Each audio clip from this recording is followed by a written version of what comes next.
María Corina Machado irrumpió en la conferencia de seguridad de Múnich para defender su respaldo a Donald Trump y reivindicar el papel decisivo de Estados Unidos en la transición democrática venezolana. Antes, Marco Rubio reafirmó la alianza con Europa en un foro marcado por el pulso geopolítico y el debate sobre el nuevo orden mundial. Con esto comenzamos. Los saluda Silvia Cabrera en Berlín. Titulares. El secretario de Estado de Estados Unidos, Marco Rubio, defendió este sábado en la Conferencia de Seguridad de Múnich una relación transatlántica renovada y más fuerte. Aseguró que Washington no busca distanciarse de Europa, sino liderar junto a ella un nuevo orden mundial. Las intensas lluvias que azotan el norte de Colombia dejan al menos 18 muertos, miles de damnificados y alertas sanitarias por el riesgo de enfermedades en zonas anegadas. Habitantes denuncian que la ayuda oficial resulta insuficiente ante la magnitud de unas precipitaciones calificadas de históricas. Naciones Unidas alerta que el bloqueo de petróleo a Cuba agrava la crisis en la isla y pone en riesgo la disponibilidad de servicios esenciales en todo el país. El organismo reitera que los objetivos políticos no pueden justificar acciones que en sí mismas violan los derechos humanos.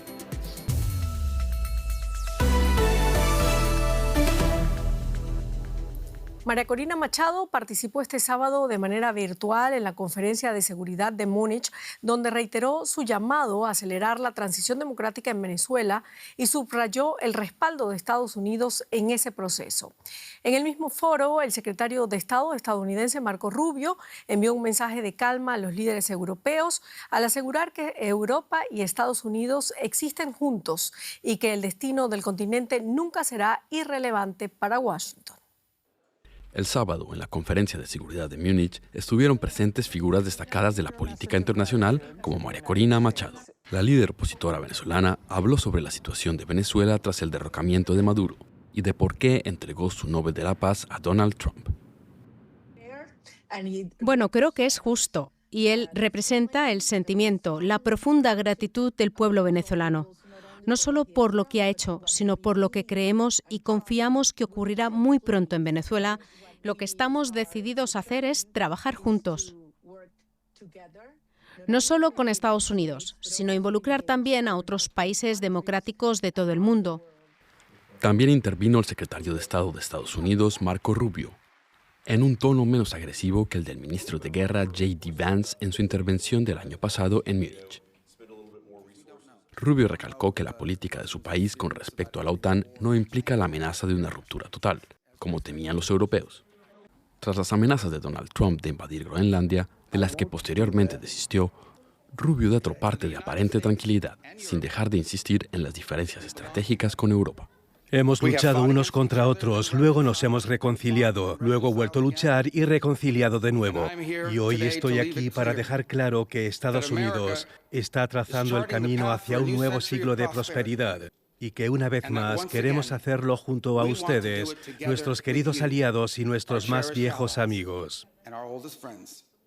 Debemos estar orgullosos de lo que hemos conseguido juntos en el último siglo. Por ahora tenemos que afrontar y aprovechar las oportunidades de uno nuevo, porque el ayer ya ha pasado, el futuro es inevitable y nuestro destino juntos nos espera. Gracias. Y esto sucedía mientras afuera del recinto cientos de miles de iraníes venidos de distintas partes del mundo protestaban en contra del gobierno de los ayatolá y reafirmaban su apoyo a Reza Pahlavi, príncipe exiliado e hijo del antiguo Shah. Pahlavi, representante de muchos de los iraníes en el exilio, se refirió a la tensa situación que se vive en el país tras las protestas contra el régimen. El pueblo iraní está en plena revuelta y el régimen se encuentra en su momento más débil. Está al borde del colapso, es cuestión de tiempo que este régimen caiga. Sin embargo, lo que quiero decir es que el mundo debe comprenderlo, incluida la administración estadounidense. Ahora bien, independientemente de si Occidente interviene o no, nuestra lucha continuará y el régimen acabará cayendo de todos modos. La Conferencia de Seguridad tiene aún frentes abiertos en materia de defensa, en un contexto de reconfiguración geopolítica donde los actores europeos buscan encontrar su lugar y tejer alianzas que les aseguren mayor estabilidad. Revitalizar la alianza con Europa, pero bajo los términos de Washington. Nuestra enviada especial, Carol Guerrero, nos cuenta más. Hola Silvia, buenas noches. Es un gusto saludarte desde esta conferencia de seguridad de Múnich. Pues es un hecho que lo que se vivió este año ha sido muy diferente a lo que se tuvo hace un año con J.D. Vance, el vicepresidente de los Estados Unidos. Había mucho nerviosismo, habían caras largas, había gente verdaderamente preocupada por lo que pudiera decir aquí Marco Rubio. Finalmente todo ha terminado en un tono amigable, se habló mucho de alivio tras este llamado de Marco Rubio a trabajar juntos. Estados Unidos con Europa también, pues como lo acabamos de escuchar, él ha asegurado que Estados Unidos no busca una separación de Europa. Sin embargo, aunque muchos destacaron el alivio, también se ha hablado de cautela. Algunos incluso calificaron las palabras de Rubio como agresivo o pasivo. Otros dicen que, bueno, que sí que representa un verdadero alivio el que él haya tenido este tono, que haya cambiado el tono que se tuvo hace un año aquí en esta conferencia de seguridad. Pero, por ejemplo, voces como la presidenta de la Comisión Europea, Ursula von der Leyen, pues ha dicho que aún así Europa debe mantenerse firme en su objetivo de asumir por completo la responsabilidad de su propia defensa y de su propia seguridad. Esto es algo que han compartido también otras voces aquí en Europa, de manera, Silvia, que sí, se ha sentido alivio por el discurso de Rubio, pero también hay llamados a la cautela. Muchísimas gracias, Carol Guerrero. 5 países europeos acusan a Rusia de haber asesinado en prisión hace 2 años al líder opositor Alexei Navalny con una toxina letal proveniente de ranas dardo, una especie que se encuentra exclusivamente en América del Sur. Alemania, Reino Unido, Francia, Suecia y Países Bajos han hecho público este sábado su acusación, coincidiendo con la conferencia de seguridad de Múnich. La ministra británica de Exteriores, Yvette Cooper, ha afirmado que solo el gobierno ruso tenía los medios, el motivo y la oportunidad necesarios para usar esta toxina mortífera contra Alexei Navalny durante su encarcelamiento. También anunció que su país denunciará a Rusia ante la Convención Internacional sobre Armas Químicas por esta acción. Navalny murió en una cárcel de Siberia el 16 de febrero del 2024. El ministro de Exteriores alemán, Johann Wadephul, afirmó que estaba conmocionado por los hallazgos y que debe haber consecuencias.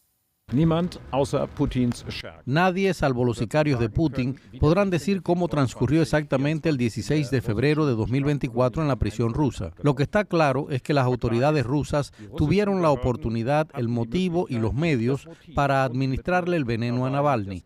Navalny no solo era el valiente rostro de la oposición rusa, sino que ya había sido víctima de un cobarde atentado con veneno. Fue tratado en el Hospital Charité de Berlín y, a pesar de todo, regresó a Rusia. Este lunes se cumple el 2º aniversario de su fallecimiento. Su muerte, hace 2 años, sigue siendo un duro golpe para todos aquellos, especialmente en Rusia, que no han abandonado la esperanza de un país libre. Putin no solo viola cada día el derecho internacional y la dignidad humana en Ucrania, tampoco le importan en absoluto sus obligaciones en virtud de la Convención sobre Armas Químicas. El envenenamiento de Navalny debe tener consecuencias. Y Venezuela anunció esta madrugada la excarcelación de 17 presos políticos en medio del debate sobre una ley de amnistía general que podría abarcar los 27 años del chavismo en el poder.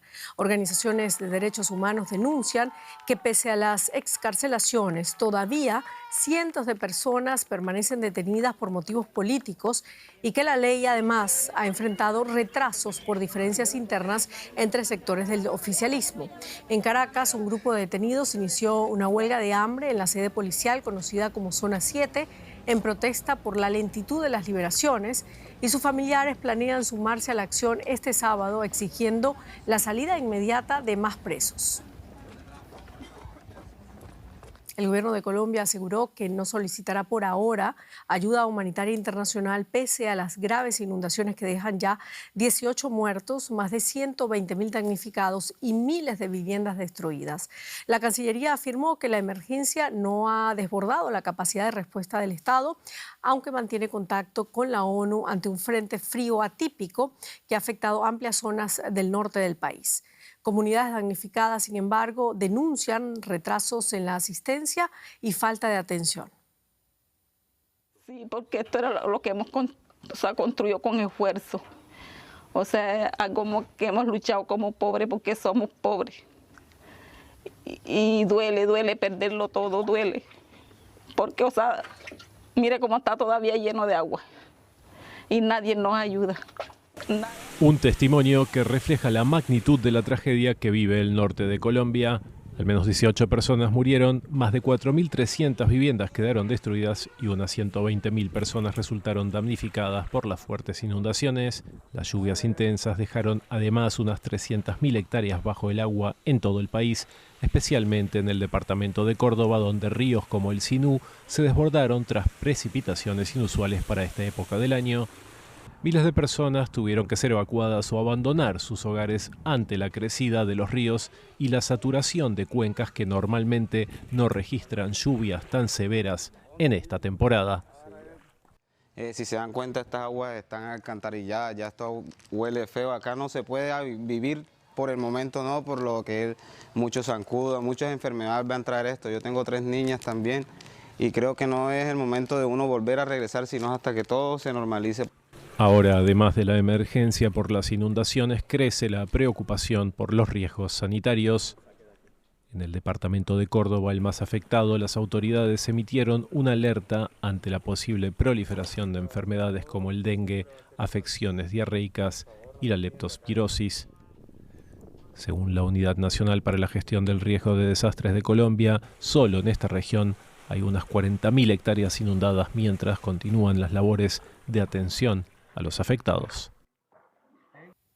Y cambiamos ahora de tema. La Organización de Naciones Unidas advirtió que el bloqueo de petróleo a Cuba agrava los derechos humanos en la isla al afectar servicios esenciales como hospitales, vacunación y programas sociales. El país enfrenta una aguda escasez de combustible tras recibir su último envío desde México en medio de la presión de Washington. La crisis ya provocó la cancelación de vuelos y asesta otro golpe al turismo, su principal fuente de divisas.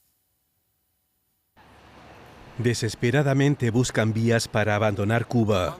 Muchos temen quedarse atrapados en la isla, pues Estados Unidos intenta por todas las vías cortar el suministro de petróleo al país.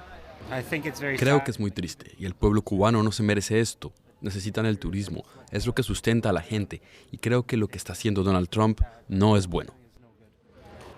Los repetidos cortes de electricidad ya forman parte del día a día.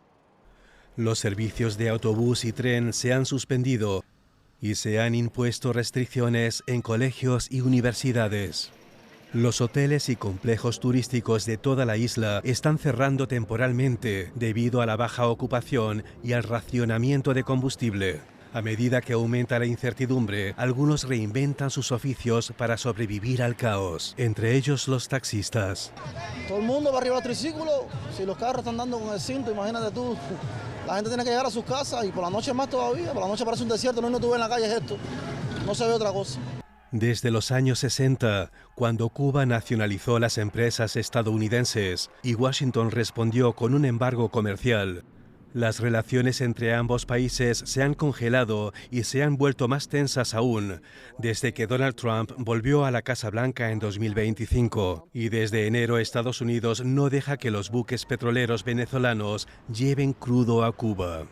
Tras la captura de Nicolás Maduro en Venezuela, el principal proveedor de petróleo de La Habana, Washington comenzó a presionar a otros países para que también dejaran de enviar combustible, con la amenaza de imponer aranceles para dejar la isla sin el crudo tan necesario. El conflicto entre ambos países suscita el temor de un posible desastre humanitario. Estamos muy preocupados por la crisis socioeconómica que atraviesa Cuba y por sus repercusiones en los derechos humanos de la población cubana. Dada la dependencia de los sistemas de salud, alimentación y agua de los combustibles fósiles importados, la actual escasez de petróleo ha puesto en peligro la disponibilidad de servicios esenciales en todo el país. Sin una solución clara a la vista, la resiliencia adquirida a lo largo de décadas parece ser una vez más lo que mantiene a los cubanos en pie. Y con esta noticia ponemos punto final a nuestro informativo. Les invito a que visiten nuestras redes sociales. Allí, por supuesto, van a encontrar más información en nombre de todo el equipo de DW en español. Gracias por seguirnos. Nos vemos en la próxima edición.